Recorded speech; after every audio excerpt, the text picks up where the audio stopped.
नमस्कार, जन्मभूमि टुडे में आपका स्वागत है। मैं हूं रामधारी यादव। आज हूं अयोध्या में और पूरे प्रदेश में निकाय चुनाव चल रहा है।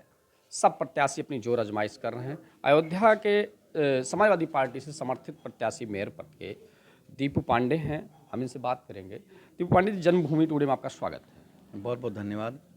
दीपू पांडे जी, पहला सवाल आपसे कि आपने रक्त सेवा की, आपको ब्लड मैन से नाम से जाना जाता है, इसकी शुरुआत कैसे हुई, थोड़ा संक्षिप्त में बताएं। देखिए, लगभग 12-15 साल पहले हम लोग जिला अस्पताल में किसी काम से गया था, तो वहाँ पर एक सेना के जवान थे, नाम मुझे बहुत ठीक से नहीं याद आ रहा है। वो परेशान थे, मैं बैठा हुआ था ब्लड सेंटर में ही, तो किसी ने बताया कि भैया इनको ब्लड की ज़रूरत है और इनके पास कोई डोनर नहीं है और चूँकि छुट्टी पर आए हुए हैं, बाहर इनकी पोस्टिंग है, लगभग 4 या 5 यूनिट ब्लड की ज़रूरत थी। तो मुझे याद है, मेरे और मेरे कुछ मित्र थे, हम लोग वहाँ कुछ किसी डॉक्टर से मिलने गए हुए थे। तो हम लोगों ने चलो हम लोग चल करके खुद ही ब्लड डोनेट कर देते हैं। तो हम लोगों ने ब्लड डोनेट किया। ब्लड डोनेट करने के बाद उस व्यक्ति को जो सुख की अनुभूति हुई वो हम लोग कभी भूल नहीं सकते। उसी दिन से हम लोगों ने एक संकल्प लिया कि चाहे को पहले तो हम लोग ये मुहिम देश के वीर जवानों किसानों के लिए चलाया करते थे, लेकिन फिर हमारे टीम ने हम लोगों ने संकल्प लिया, नहीं, जो भी व्यक्ति रक्त के अभाव से जूझ रहा है उसकी हम लोगों की जिम्मेदारी होनी चाहिए कि समय पर उसको रक्त की व्यवस्था मुहैया कराई जाए। क्योंकि जो व्यक्ति रक्त के अभाव से पीड़ित होता है वो व्यक्ति केवल उसका परिवार जानता है कि उस वक्त उसके सामने जब वो मौत के मुहाने पर खड़ा होता है तो उसके सामने कुछ दिखता नहीं है। हमारे देश में प्रतिवर्ष 30 लाख व्यक्ति रक्त के अभाव से उनकी मौत हो जाती है। इस पर अभी ये बहुत गंभीर विषय है, लेकिन इस पर सरकार गंभीर नहीं है। हमने तमाम बार वर्तमान सरकार से कोशिश किया, हमारी सरकार थी तो हमने प्रयास किया था कि इस पर कोई अच्छे से अच्छा पहल हो, तो उसकी परिणाम ये रहे कि हमारे राष्ट्रीय अध्यक्ष अखिलेश यादव जी ने ई रक्त कोष करके एक व्यवस्था लागू किया था, लेकिन वो व्यवस्था लागू होने से पहले ही आचार संहिता लागू हो गई थी। तो उस व्यवस्था को चूँकि वो लागू नहीं हो पाई, इस वजह से हर ज़िले में जो डोनर कार्ड है वो दूसरे ज़िले में मान्य नहीं होता है। हमारा प्रयास है कि अगर इस सरकार मेरी बात सुनती है और मैं उसकी बात सुनाने में सक्षम और सबल बन जाऊंगा, तो मैं ये सेवा ज़रूर व्यवस्था मुहैया कराऊंगा कि अगर आप एक ज़िले में रक्तदान करते हैं तो आपको दूसरे ज़िले में भी कोई ऐसी व्यवस्था सरकार करे कि आपको रक्त की व्यवस्था मुहैया हो। अच्छा, दूसरा ये कि आप समाजवादी पार्टी के प्रत्याशी हैं, तो किन मुद्दों को लेके नगर निगम चुनाव में आप जा रहे हैं जनता के बीच में? देखिए, सर्वप्रथम तो मैं हमारे राष्ट्रीय अध्यक्ष अखिलेश यादव जी को मैं धन्यवाद देता हूँ कि उन्होंने मुझ जैसे समाजवादी सिपाही पर भरोसा किया और अयोध्या नगर निगम से मुझे महापौर का प्रत्याशी बनाया। ये मेरे लिए बहुत बड़ी उपलब्धि है कि मेरे जैसे एक छोटे से कार्यकर्ता को उन्होंने इतनी बड़ी जिम्मेदारी, इतना बड़ा ओहदा दिया। और मैं आपको बताना चाहता हूँ कि विकास की अगर आप बात करेंगे तो केवल एक नेता आज भी, चाहे वो विपक्ष की बात हो चाहे वर्तमान सरकार की बात हो, तमाम नेताओं के मुंह पर केवल एक नाम रहता है कि आदरणीय अखिलेश यादव जी ही आज भी विकास पुरुष के रूप में जाने जाते हैं। क्यों? क्योंकि जब राष्ट्रीय अध्यक्ष अखिलेश यादव जी 2012 में मुख्यमंत्री बने तो उन्होंने इतना काम उत्तर प्रदेश की जनता में कराया, जनता के बीच में कराया कि उसकी आज भी भारतीय जनता पार्टी उससे 2 हाथ आगे नहीं बढ़ पा रही है। आप अयोध्या की ही बात करें, चूँकि हम लोग अयोध्या में ही हैं, अभी आप गलियों पर निकल जाइए, आप जगह जगह देख रहे होंगे लोगों के मकान टूटे हुए पड़े हुए हैं, दुकानें टूटी हुई पड़ी हुई हैं। क्या ये विकास है? विकास का मतलब होता है कि आप जब कोई काम करने जाइए तो उससे जनता में खुशी की अनुभूति हो, जनता में एक उत्साह हो। लेकिन दुर्भाग्य की बात है कि आज विकास के नाम पर अयोध्या को एक पर्यटन स्थल के स्वरूप में तब्दील करने के नाम पर आज जगह जगह दुकानें तोड़ी जा रही हैं, जगह जगह मकान तोड़े जा रहे हैं।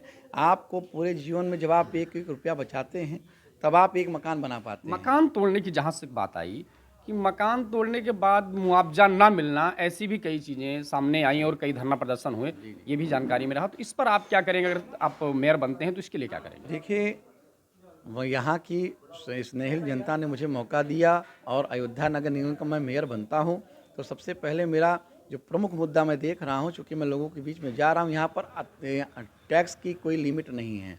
आप मध्यम वर्गीय परिवार के किसी व्यक्ति से आप मिलने चले जाइए, किसी के यहाँ 15,000, किसी के यहाँ 20,000, किसी के 18,000 टैक्स आ रहा है। हमारा पहला प्रयास रहेगा कि पहली मीटिंग में ही हम हमारे पार्षदगण और सारे लोग मिल करके पहले तो हम लोग न्यूनतम टैक्स की व्यवस्था करेंगे। प्रयास तो मेरा रहेगा कि टैक्स फ्री होना चाहिए, लेकिन चूँकि टैक्स फ्री करने के लिए मेयर के साथ साथ सरकार को भी हाथ लगाना चाहिए, सरकार की भी सहमति होनी चाहिए। ये टैक्स अगर फ्री हम लोग करेंगे तो क्या है, निगम का तो जो आर्थिक आय है ज़्यादातर टैक्स से ही आता है। जी, जी। थोड़ा-सा उसके लिए दिक्कत होती है। देखिए, वो तमाम ऐसे साधन संसाधन और व्यवस्थाएं बनाई जाती हैं। आप किसी एक व्यवस्था की पूर्ति के लिए आप किसी ऐसी व्यवस्था को नहीं बढ़ाइए जिससे मध्यम वर्गीय परिवार का गला घुट जाए। आज आप सड़कों पर देख लीजिए, जो व्यक्ति अपना घर बना रहा है वही अपना घर तोड़ रहा है। आप छेनी हथौड़ा लेकर के या तो उसका घर तोड़ा जा रहा है, या तो बुलडोजर या जेसीबी लगा कर उसका घर तोड़ा जा रहा है। उसके सपनों के महलों को रौंदा जा रहा है। हम अगर नेता हैं या जनप्रतिनिधि, तो हमारी सबसे पहली प्राथमिकता ये कि हमारा जनता या हमसे जुड़ा हुआ कोई व्यक्ति परेशान ना हो। डॉक्टर लोहिया जी कहते थे कि अगर आप नेता हो या अगर आप सेवक हो, तो आपकी पहली प्राथमिकता होनी चाहिए कि कोई भी ज़रूरतमंद हो उसकी मदद होनी चाहिए, कोई भी पीड़ित हो उसकी मदद होनी चाहिए। पहली बात तो आपका कोई कार्य ऐसा नहीं होना चाहिए जिसकी वजह से जनता में, आम जनमानस में परेशानी पैदा हो, उत्पीड़न पैदा हो या दिक्कतें पैदा हो।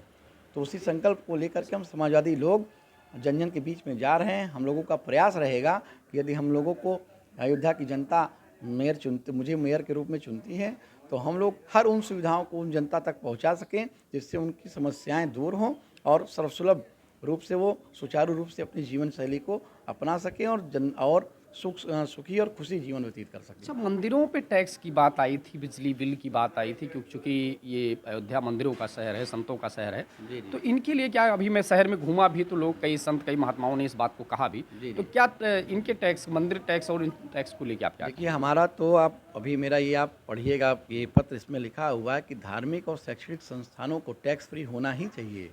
आप उनसे क्यों टैक्स ले रहे हैं? जहाँ पर हम लोग खुद जा करके हम लोग ईश्वर का अभिवादन करते हैं, या हम लोग जा करके शिक्षा जगत में शिक्षकों को अपने बच्चों को पढ़ाने के लिए, अच्छी शिक्षा देने के लिए हम लोग जाते हैं, वहाँ पर टैक्स का क्या मतलब है? इसके अलावा मैं आपको एक बार और बता रहा हूँ कि आप मध्यम वर्गीय परिवार की ही आप बात कर रहे हैं। आप चले जाइए, तो बेतरतीब टैक्स का मतलब ही क्या है? आपको टैक्स लेना ही था, तो फिर आप विकास के नाम पर इस तरह से क्यों बात करें कि मैं विकास भी कर रहा हूँ? एक तरफ आप विकास की बात करें, एक तरफ टैक्स भी लगा करके लोगों का गला भी घोट रहे हैं। आप एक आम आदमी, आज की तारीख में ये स्थितियाँ परिस्थितियाँ अयोध्या जनपद की हैं कि आप चले जाइएगा, अभी 41 ग्राम सभा नए जुड़े हुए हैं। जो गाँव थे वो नगर निगम में आ गए हैं। अभी तक उन लोगों का बिजली का बिल न्यूनतम था। अभी तक उन लोगों को कोई टैक्स नहीं देना पड़ता था। अब उन लोगों की स्थितियाँ ये होने जा रही हैं कि किसी के घर 18,000, किसी के घर 12,000, किसी के घर 20,000 टैक्स आने वाला है। अच्छा, तो टैक्स लेने के बावजूद ये देखा गया कि बजबजाती नालियाँ और सफाई के सारे इंतजामात फेल नज़र आए। तो इस पर आप मेयर अगर बनते हैं तो इस पर आप क्या करेंगे, क्या करने वाले हैं? देखिए, मेरी तो 3-4 प्रमुख जो मेरा संकल्प है वो यही है। अभी आप अयोध्या की सड़कों पर चले जाइए, आप नियाव पर खड़े होकर के आपको रामघाट जाना हो, और रामघाट अयोध्या नया घाट पर जाना हो, तो आपको 3 घंटे का समय लग जाएगा। सबसे ज़्यादा परेशानी यहाँ का, सबसे ज़्यादा परेशान अगर कोई वर्ग है तो व्यापारी परेशान है। व्यापारी इसलिए परेशान है कि एक तो उसकी दुकानें तोड़ दी गई, उसके मकाने चले गए, उसके दुकानें चली गई, उसके व्यवसाय का बिल्कुल खात्मा के कगार पर खड़ा हो गया।